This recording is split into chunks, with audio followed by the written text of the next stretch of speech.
mean by that is that when you are a battered woman, when you are in an abusive relationship, you wear a mask. You know what I'm saying? How you wear a mask? When you're around your family, you're not you. You wear a mask because you don't want people to know what you're going through. When you're around your friends, you put on a different mask, right? You go to work, you put on another mask. When you're around him, you put on another mask. The mask does not come off until you are by yourself alone asleep. And then the mask comes off. And now all those emotions and feelings that you've been bottling up from day to day, they all come out when you're by yourself. So I always tell people we can get an Oscar. Because we're very, very good actresses. We pretend very, very well that everything is okay. Now, I lived in Atlanta, Georgia. I moved to Atlanta, Georgia in 2008. I just came back about almost 3 months ago. How is it? I'll tell you. I really want to move back because it's such a different state. I can see you thriving here. I'll tell you about it. So I left here in 2008 when my daughter was in 5th grade. My daughter never liked him from the very beginning. You know, a lot of times we overlook as parents, she don't know what she's talking about because we just like the person for whatever reason, right? We just want to be happy. So she never liked him. I didn't pay that any mind. But as a few months went by, I started saying, see why I say he sent the representative. He didn't send who he really was. He sent the really nice guy, the charming guy. I really gonna look out for you. Oh, hey, mama. Buy me whatever I wanted. Did anything I wanted. Anything I wanted. Right? My mother and everybody was crazy about him. Because he was such a nice guy. So, I went along with the nice guy. So the nice guy said, come on, let's move out of town. I said, okay, let's move out of town. I'm thinking this is going to be just wonderful. Everything is going to be fine. And when we get out of town, he removed his mask. And I got to see who I really was dealing with. And I was really dealing with a monster. My daughter would make fun. We would talk about this after we left. We would talk about how, you know how movie Friday and the next Friday? Every Friday it was something. Every Friday it was something that went on in the house. It just was like non-stop. And then after I said, once he left, me and my daughter used to laugh and be like, dang, we made it through another Friday. I mean, it would just always be something. I remember one time, it was like, I promise you, my life had became a Lifetime movie. Literally, a Lifetime movie. Yeah, literally a Lifetime movie where me and my daughter one time actually had to run out the house. We ran out the house a few times in the middle of the night. Now, mind you, I'm in Atlanta, Georgia. I have no family. So all this happened while you were in Georgia? Well, I had no family. So me and my daughter, my daughter was what, maybe 11 at that time, 9, when things really, really escalated. So we left when she was in 5th grade. So what are you in 5th grade? What are you, 9, 8? What are you? 10? Yeah, 10. Okay, so she was 10. Okay, so things was jumping off at 10. So we running out the house, barely with clothes on, bamming on neighbors' doors. You know how embarrassing that is? And then the next day your neighbors see you and looking at you all crazy. And then you back with the person again. And then the police come and take him away, but then he come back a couple days later because guess what? I don't have no job. I don't have no family. Where I'm gonna go? Oh, I ain't going to no shelter. I can't do the shelter. I'm not going to the shelter, right? So I stayed. So then you don't have to work. You can stay home and I'll take care of everything. But see, I didn't know that was all a part of sense of control, right? I didn't know that at the time. In my eyes, I'm like, ooh, that's good. I can stay home. I ain't got to do nothing. Just clean up and just cook. And ooh, that's wonderful, right? That was all working to his advantage. So then, you know, the next word will be, after all I've done for you, and you would do me like this. Do you like what? You the one jumping on me. And then would have the nerves to cheat. And would give the other women so much respect. So much. You know what he would do? He would call my mother, right? And a lot of times I didn't know he would call my mother. And he would tell my mother on me. She ain't doing this. She not doing that. So then I'm too ashamed. He know I ain't gonna tell my mother, right? So this is to his advantage. So he plays on that. So then my mother's mind, she ain't being a good wife. She ain't doing this, she ain't doing that, right? So I'm too scared to tell my mother this is what's really going on. My mother, I'm gonna tell y'all something. My mother can vouch for this. 2012, I came back home to visit, and we went to the Riverside Theater. Y'all know Riverside Theater, right? Okay. Went to a comedy show. I saw a person I knew that was with his wife, and they were speaking to me, and I was trying to introduce him to this person. And he was a jealous man. He got upset because the person was talking to me, and the first thing he said was, "Did you used to sleep with him?" And I'm thinking like, oh, that's so old. Like, that, what did that have to do with anything? So we couldn't enjoy the show because the whole 2 hours he fussed and cussed and called me out my name. I mean, just acted a fool down there. But that ain't the worst part. The worst part is this. I said, I'm going to sneak off and leave, right? Because see, now I know he's going to act a fool because he's upset. So I try to sneak off and leave, and I try to find my oldest daughter was there. I have another daughter that's 27. And my oldest daughter was there, and I said, well, I'm going to ride with her, right?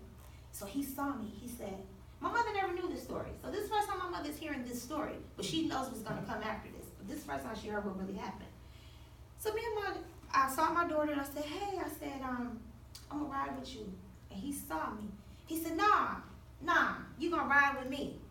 And I said, no, I said, well, let me go to the bathroom, right? This is what I'm thinking. I'm going to sneak off and go to the bathroom, and then he ain't going to find me in the midst of everybody. I'm going to sneak off. So as I'm walking, right, he said, I'm coming with you to the bathroom. So here it is. That's still the control, okay? So I can't even go use the bathroom. I get ready to go to the bathroom, right? You don't know if you ever been to Riverside Theater, but it's really big, and you have an upstairs balcony and all that, right? Yeah. So as I'm walking, we thousands of people, and I get ready to walk down the stairs, right? I get ready to put my foot on the stairs. You know what he did? Push me down the flight of Oh, stairs. Jesus help us. A flight of stairs. Now, what y'all think he did when he pushed me down the flight of stairs? Stood there and looked at you. Can you give me mother some tissue? I'm fine. Or And- did he act like you tripped? Well, it's a little bit of both. So you say he stood there, right? Either he stood there or he acted like you tripped and went to help you for anybody that saw you fall. How about he left? Oh. I wasn't expecting that one. How about he left? Left me there. So you don't know if I'm paralyzed, you don't know if my neck is broke, you don't know if I'm dead. You have no idea. You just left me there. So I'm laying there, I had heels on, a dress on, and I hear people screaming, somebody get that man. He done took off. Or 2 men came and tried to pick me up, and I looked down at my knee. My knee was swollen really big, and I thought, oh wow, what is this? I've never had any broken bones before. I don't know what to expect. The ambulance came, took me away, took me to the hospital. I took tests and everything, and they said, oh, it's probably sprained. We'll call you tomorrow. Right? The radiologist said I had to get a ride home, ride to my mother's house. I'm here visiting. I get a ride to my mother's. My mother's so much confusion. My mother don't know what's going on. I ain't telling my mother what's going on. So I get there. It's the middle of the night, 3 in the morning, something like that. Radiologist called me and they said, hey, you need to go see an orthopedic. Why I need to go see an orthopedic? Oh, your knee broke. So my husband pushed me down the flight of stairs and broke my knee. So guess what he did? He disappeared for a day.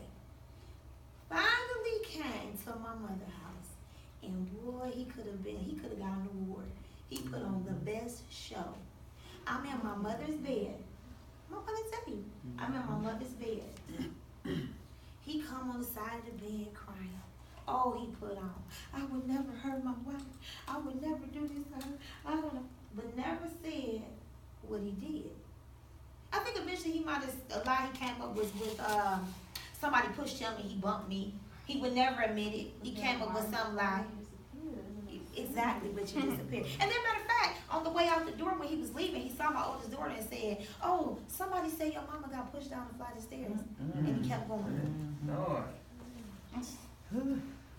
And guess what I did, right? You know what I did? You kept up on and made a excuse. or What did I something. do? I stayed, You didn't I? stayed in the family. I stayed, right. And guess what? So we got ready to leave to go back to Atlanta, right? We in the truck. And I don't know if my mother remembered this. My mother looked kind of worried. It's kind of like she thought she might have knew something, but she wasn't sure. So she was like, take care of my baby. And we left. And I went back to Atlanta on crutches and had to go see an orthopedic. Now you think, oh, that's just terrible, right? That's just a commercial.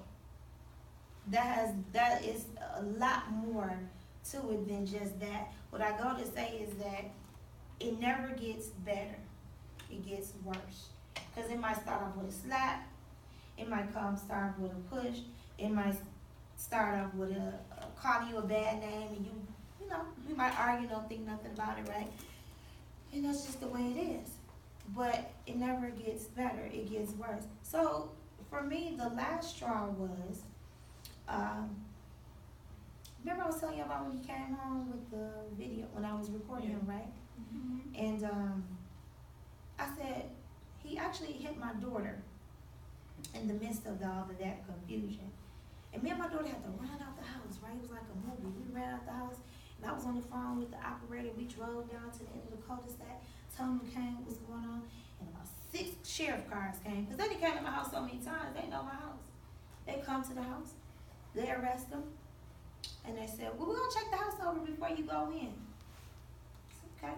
They come back outside. They said, Mrs. Brown, at the time my last name was Brown, Mrs. Brown, we need to wait for CSI to come. Y'all know what CSI is? Crime scene investigator. You know they be on first 48, right? When it's something bad, they coming out, right, to take pictures. So they come out, the lady get dressed, and I'm thinking like, well, why they gotta do all that? I go in the house. It's about 4 in the morning. Me and my daughter don't have nothing but our pajamas on, no socks, no shoes. We go in the house. The lady said, be careful. I walk in. My house looked like somebody came to rob me. He had tore the entire house up. I'm talking about all the flat screens were busted. Water was leaking out of pipes. I didn't know you could break a microwave. Did you know you could break a microwave? Microwave shattered. I didn't know you could break a microwave. Just holes in the walls. Just glass everywhere, cut up the furniture. I mean, he had just went like the Tasmanian devil. So just imagine if I would have stayed in the house, me and my daughter, while he did all that, right? I probably wouldn't be here right here now. So when you guys ran out, he did all that. He ran out. Out of frustration. Out of frustration. So if I would have stayed there, I probably wouldn't be here today. Aren't those all the things that he paid for? Exactly. So let me tell you what he told the police why he did it. We were getting divorced, and I don't want her to have anything, so I tore everything up. I know that too well. My stepdad to this day, like everything that he's saying is ridiculous. Because like my mom, there are times when we were going through that, it was a lot of times that I had to lie, and my mom would tell me over and over again, you shouldn't have to do this at this age, but I need you to do this. I need you to do this. It wasn't being enough for him, but it was certain I understand. Certain people couldn't pick us up from school, all this stuff. Yeah, they went. I remember they went to my daughter's school. She was a junior. They would go to her school to get her to talk to her. You know, and she would be so embarrassed. They pull her out of class. The officers coming in the school, detectives. We need to talk to her. And now everybody like, what's going on at that house? Why is it they coming up here more than once? Something's going on, right? So they took him away. And they said, don't have no contact with her, right? You know what he did, right? Okay, Came back again, a couple months later, right? So this time, it was 3 months later. Came back 3 months later, he called me one night. He said, hey, I want to come home. I said, no, you can't come home. You got to stay away. He said, no, I want my wife back. I really want to come home. I'm sorry. So, you know, he used to, every time he said he was sorry, right? I was like, okay, you know. So he said, I want to come home. I was like, can't come home. So he said, well, where are you? I said, I'm not there. He said, your car is in the driveway. So I said, okay, so now he's stalking me. I said, no, I'm riding with somebody else. He said, no, I see your shadow. I said, okay. I said, well, I'm still not there. I said, Ariana's there, you need to leave. He said, no, I'm not leaving, I'm